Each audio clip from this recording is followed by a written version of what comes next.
స్వరూపము ధరించుకున్నాడు.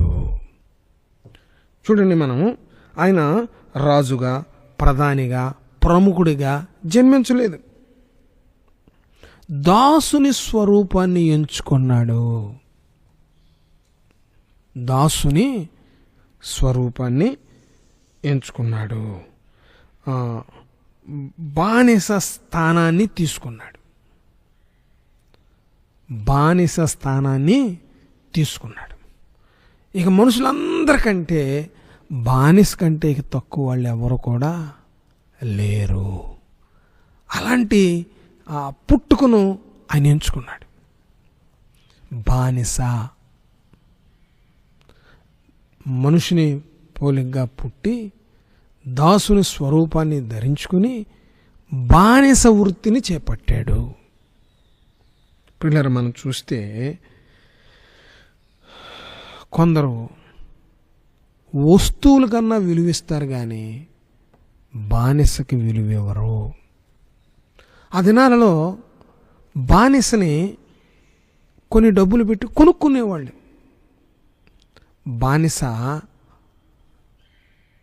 ఎప్పుడు తన యజమానుని చిత్తాన్ని నెరవేర్చటానికే ప్రయాసపడాలి.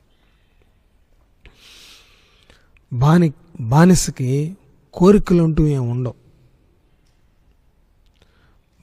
బానిసకి ఇష్టాలు అనేటువంటివి ఏమీ ఉండవు.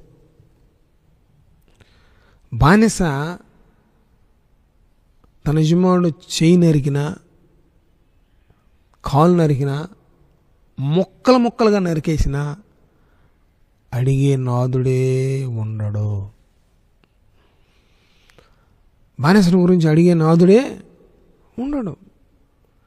ఆ తర్వాత బానిసకి తన భార్య మీద హక్కు లేదు. బానిసకి తన బిడ్డల మీద హక్కు లేదు. బానిస తన యజమానుని కనికరము చొప్పున మాత్రమే తన బ్రతుకుని కొనసాగించాలి.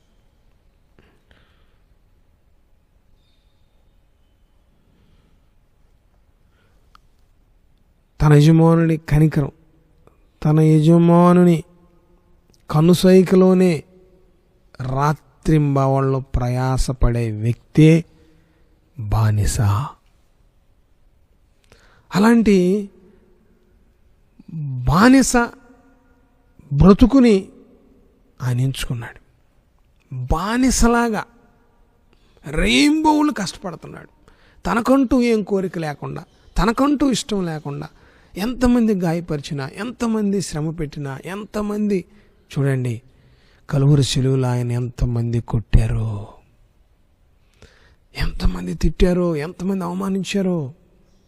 ప్రభువారు, తండ్రి వీరేం చేయుచున్నారు, వీరు ఎరగరు గనక వీరిని క్షమించు అని దేవుణ్ణి ప్రాధేయపడ్డాడు.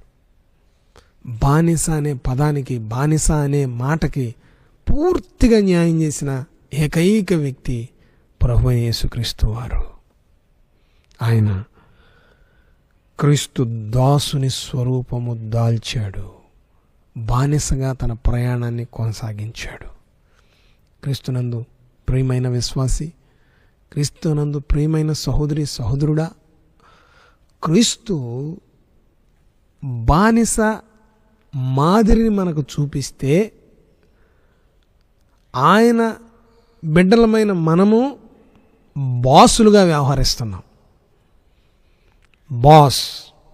బాస్ అంటే ఆజ్ఞాపించేవాడు. బాస్ అంటే ఒక టీమును తయారు చేసేవాడు.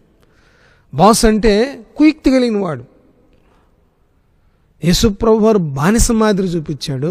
ఈనాటి క్రైస్తవ విశ్వాసులు, క్రైస్తవ పెద్దలు, క్రైస్తవ బోధకులు, క్రీస్తును అనుసరించువారు బాసుల్లాగా వ్యవహరిస్తున్నారు. ప్రియమైన బాసులారా, యేసు ప్రభు వారు చూపించిన బానిస మాదిరి ధరించుకుంటే మనకు ఆశీర్వాదం. అట్టి కృప దేవుడు మనందరికి అనుగ్రహించారు.